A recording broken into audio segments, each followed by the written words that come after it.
Журналисты, конечно же, должны существовать и работать на благо общества.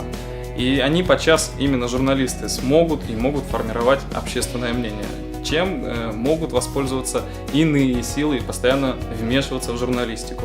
И в этом плане человек действительно должен быть сначала человеком с большой буквы, а потом стать журналистом, а не поддаваться на какие-то уговоры и работать на кого-то. Необходимо именно формировать свое собственное мнение и свое видение. К сожалению, не все журналисты современные могут похвастаться этим. И мне кажется, что хорошего журналиста именно это и отличает. Умение сформировать свое мнение.